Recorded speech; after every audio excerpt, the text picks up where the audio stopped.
Welcome you also. आज हम देखने वाले हैं एडल्टिज्म क्या होता है, इसमें फंडामेंटल्स क्या क्या हैं, मेटाफिजिक्स, एपिस्टेमोलॉजी, उसके बाद एनेक्सोलॉजी, ये सारी चीज़ें, एजुकेशन में इंपॉर्टेंस, कैरिकुलम, ये सारी चीज़ें हम देखने वाले हैं। एज अ रिवीजन वीडियो रहेगी, मैं आपका ज़्यादा टाइम वेस्ट नहीं करूँगी, फटाफट से मैं आपको पढ़ के सारी चीज़ें बता दूँगी नोट्स में क्या लिखे हैं, और ये नोट्स मैं आपको चैनल पे, टेलीग्राम चैनल पे प्रोवाइड कर दूँगी, वहाँ से आप डाउनलोड कर सकते हैं। ठीक है, तो स्टार्ट करेंगे। जैसे आपको पता है कि आइडियलिज्म क्या है। आइडियलिज्म वो टाइम पीरियड था जिसमें लोग आदर्शों को, विचारों को ज़्यादा इम्पोर्टेंस देते थे रादर देन ऑब्जेक्ट। सो ये वो टाइम पीरियड था जब स्पिरिचुअलिटी को मेन इम्पोर्टेंस था, सत्यम शिवम सुंदरम का कॉन्सेप्ट था, और सोल को, गॉड को, ये सारी चीज़ें जो थी उस टाइम पे बहुत ही ज़्यादा प्रचलित थी। तो Idealism lay special emphasis on spirituality and considered it as ultimate existence। तो इसमें क्या था मेन, ये किस पे एम्फेसाइज करना था, स्पिरिचुअलिटी पे, और अल्टीमेट एग्जिस्टेंस इसी को बताया जाता था। किसको, स्पिरिचुअलिटी को। Idealism give most important place to spiritual truth and values. तो इसमें तीन चीज़ें बहुत ही इंपॉर्टेंट है, इसको आप नोट डाउन कर लीजिएगा कि स्पिरिचुअलिटी, ट्रूथ एंड वैल्यूज, यानी कि सत्यम शिवम सुंदरम का जो कॉन्सेप्ट है वो यही है कि स्पिरिचुअल, ट्रूथ और वैल्यूज, ये तीन इंपॉर्टेंट थी इस कॉन्सेप्ट में। और फंडामेंटल देख लेते हैं जल्दी से। फंडामेंटल क्या है आइडियलिज्म के, तो देखिए इंपॉर्टेंस किसको, अभी आपने पढ़ा कि स्पिरिचुअल वर्ड को, यानी कि जो भौतिक संसार ना होके जो आपका आध्यात्मिक संसार है उसको इन्होंने इम्पोर्टेंस दिया था। इन्होंने ये बताया था कि वो परमानेंट है, जो आपका फिजिकल है वो टेम्परेरी है, वो क्षणिक है, पर ये जो स्पिरिचुअल वर्ड है, और इसमें साल्वेशन की बहुत बात हुई थी कि आपको कैसे मोक्ष की प्राप्ति किया जाएगा नॉलेज के थ्रू।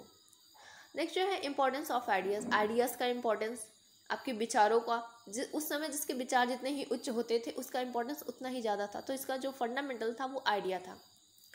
फिर इंपॉर्टेंस ऑफ मैन, मैन का इंपॉर्टेंस, यानी इन्होंने ये बताया था कि जो मैन है ये सबसे इम्पॉर्टेंट, मतलब जितने भी एनिमल्स हैं अर्थ पे, तो उसमें सबसे जो इम्पॉर्टेंट है वो कौन है, मैन है, क्योंकि उसके पास खुद को सेल्फ रियलाइजेशन करने की पावर है, वो चीज़ें जानवरों के पास नहीं होती हैं, तो इन्होंने इंपॉर्टेंस दिया था मैन को। Importance of spiritual values, spiritual values को बहुत इंपॉर्टेंस दिया था। इंपॉर्टेंस ऑफ माइंड, माइंड को इंपॉर्टेंस दिया था। अब देखते हैं मेटाफिजिक्स में इनके क्या था। तो मेटाफिजिक्स में था वर्ड ऑफ आइडियाज़, आइडियाज़ को इन्होंने इंपॉर्टेंस दिया था। दूसरा वर्ड ऑफ मैटर, यानी इन्होंने ये बताया था कि जो ये दुनिया है ये दो चीज़ों से मिलकर बनी है, एक आपका आइडिया यानी आपके विचार, दूसरा आपका मैटर। एपिस्टेमोलॉजी यानी ज्ञान मीमांसा क्या थी, मीमांसा, ज्ञान मीमांसा क्या थी, the true knowledge is to know the divine order of ideas from soul of God.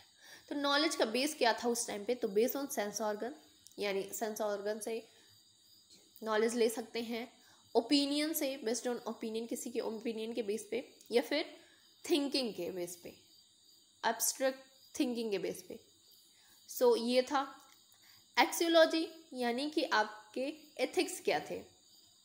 तो एथिक्स में इनका था कि सेल्फ रियलाइजेशन के बारे में ना उन्हें बताया था अपने एथिक्स में। अब डिफिनेशन देख लेते हैं। It is a western philosophy which considered universe by God and God is the ultimate authority. इन्होंने गॉड को अल्टीमेट अथॉरिटी बताया था। आइडियलिज्म इन एजुकेशन, एजुकेशन में क्या इंपॉर्टेंस है, तो according to Pluto education consist is giving to the body and soul all perfection which they susceptible, यानी कि एजुकेशन क्या प्रोवाइड करता है, बॉडी को और सोल को परफेक्शन प्रोवाइड करता है जिससे वो क्या कर सके, एनवायरनमेंट में खुद को सस्टेबल कर सके। एम क्या है एजुकेशन का, तो एम क्या है, एम है आपका कि ultimate aim to know the form of soul and God. तो किसे जानना, सोल को यानी आत्मा को और भगवान के बारे में आपको सारी चीज़ों का ज्ञान कराना इसका एम था। दूसरा था फिजिकल डेवलपमेंट और मोरल डेवलपमेंट। ये सारी चीज़ें आपको सब में कॉमन मिल जाएंगी, physical development, moral development, social development, cultural development, moral and cultural development, creation of able citizen, development of wisdom. Spiritual consistence जो है इसमें थोड़ी सी अलग है, जो स्पिरिचुअल कंसिस्टेंस है वो इसमें आपको मिलेगी, बाकी में नहीं मिलेगी।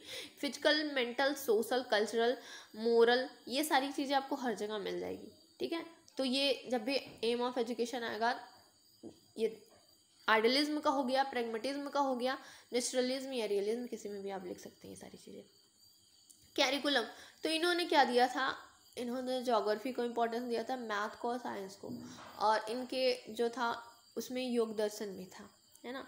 टीचिंग मेथड क्या था, क्वेश्चन आंसर मेथड था, लेक्चर मेथड था, इंडक्टिव एंड डिडक्टिव मेथड था। डिसिप्लिन क्या थी, तो सेल्फ डिसिप्लिन, बच्चों में ऐसे डिसिप्लिन होनी चाहिए ताकि वो सेल्फ खुद ही वो डिसिप्लिन हो जाए। टीचर इतना आइडियल होता था, टीचर को बहुत ज़्यादा इंपॉर्टेंस दी गई थी, मतलब उस टाइम पे टीचर ही सरपरी था, वही सारी चीज़ जानता था, बच्चे खाली स्लेट थे और उनके सामने मतलब उनको क्या देते थे, वो लोग नॉलेज देते थे, है ना। तो स्टूडेंट क्या था, लर्नर था, और स्कूल क्या था उस टाइम पे, गुरुकुल था। तो ये इनका कैरिकुलम हो गया। Thank you for watching. अगर वीडियो अच्छी लगी तो लाइक शेयर एंड सब्सक्राइब।